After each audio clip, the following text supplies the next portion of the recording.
Então vamos começar fazendo a apresentação do código. Vou apresentar então primeiro a estrutura do SQL do primeiro exercício, tá? Esse primeiro exercício pedia para apresentar o nome dos clientes que se hospedaram em 2021. Então, para pegar a estrutura dessa data, eu simplesmente usei um AND aqui para colocar com o parâmetro de eu quero todas as entradas acima de 1º de janeiro de 2022 e todas as entradas abaixo de 1º de janeiro de 2023. Então, eu selecionei ali no período de um ano, ele vai me dar mais ou menos esse intervalo. Então, todas as pessoas que se hospedaram nesse período, ele vai mostrar pra gente. Mas o que acontece? Eu tenho uma tabela cliente e depois eu tenho duas tabelas filhas, né? Que se chama clientes com CNPJ e clientes com CPF. Para chamar todos a minha base de clientes, eu usei um Union. Então, primeiro eu selecionei todos os CNPJs e depois eu selecionei todos os PDFs. Daí, se a gente selecionar tudo aqui, eu vou ver que ele vai puxar aqui, ó. E eu coloquei tudo na mesma coluna nome clientes e as entradas aqui, as respectivas entradas que eles entraram. Correto? Então, esse é o exercício 1. Independente se CNPJ ou se CPF, ele vai buscar aqui como nome, tá? Exercício 2. Então, no exercício 2, ele pede para fazer uma consulta que apresente todos os clientes com nome, razão social, que nem o de cima, né? Endereço e o total por período de hospedagem.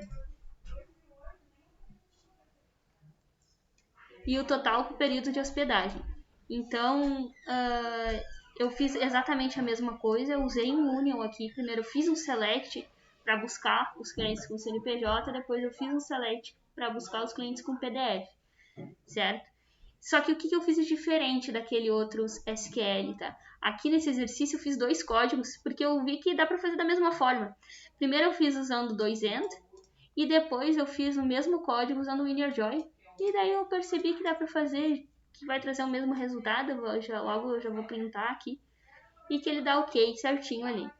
O que acontece? Aqui eu usei um sum para somar todos a quantidade de valor que tem no tipo de quarto, certo? Então, vou selecionar aqui o primeiro código. Ele buscou todo mundo que tem nome ou razão social. Vou até puxar aqui. E o total do valor aqui do lado. E usando o InnerJoin, a gente vai ver que ele vai buscar exatamente a mesma coisa. Ó, só que aqui eu só não coloquei o nome da rua, né? Mas ele busca também se eu colocar ali o nome da rua. É bem tranquilo. Só duas formas de fazer o exercício. No terceiro exercício, ele pede uma consulta que apresente apenas dos clientes com nome jurídico que use lavanderia. Daí, o que eu fiz aqui, tá? Eu fiz um select, peguei a razão social, depois eu peguei a descrição do serviço, né, que seria a lavanderia. Selecionei as tabelas que eu vou usar e usei o InnerJoin, tá? No atendimentos, e coloquei uma restrição aqui em lavanderia e agrupei por razão social. E se eu selecionar aqui, ele vai trazer a razão social de todo mundo que usou lavanderia, certo? Vamos lá. Exercício 4. Faça uma consulta que apresente a quantidade de atendimentos solicitados por cliente.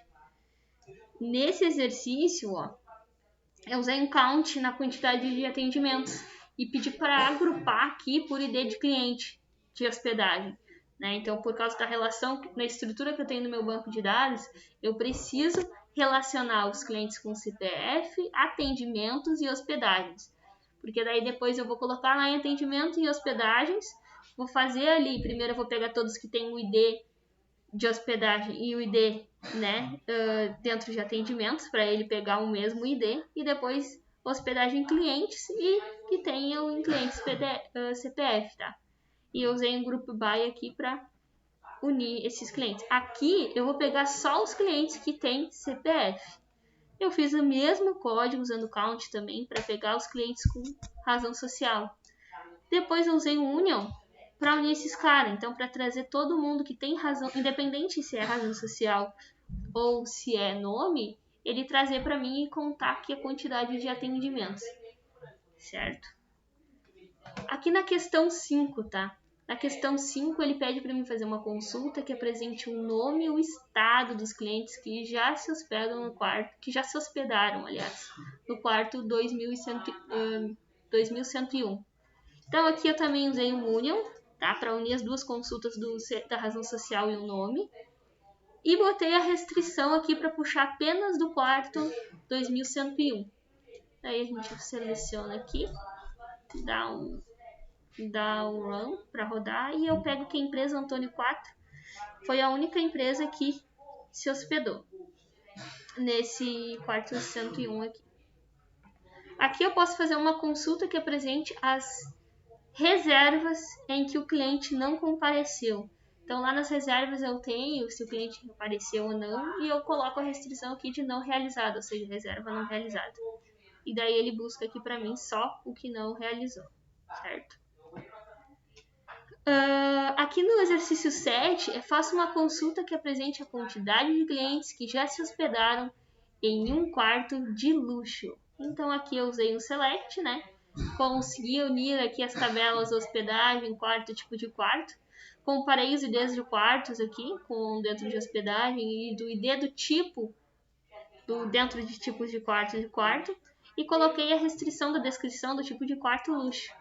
Daí eu tenho que o ID 1, que o cliente 1 e o 3 e o 9 se hospedaram nesse quarto de luxo, certo? E na minha última consulta aqui, eu tenho que faça uma consulta que apresente qual é a quantidade maior de diárias e a quantidade mínima de diárias. Então aqui eu tenho 3, que é a minha quantidade maior, e uma que é a minha quantidade mínima. E foi essa parte do SQL, certo?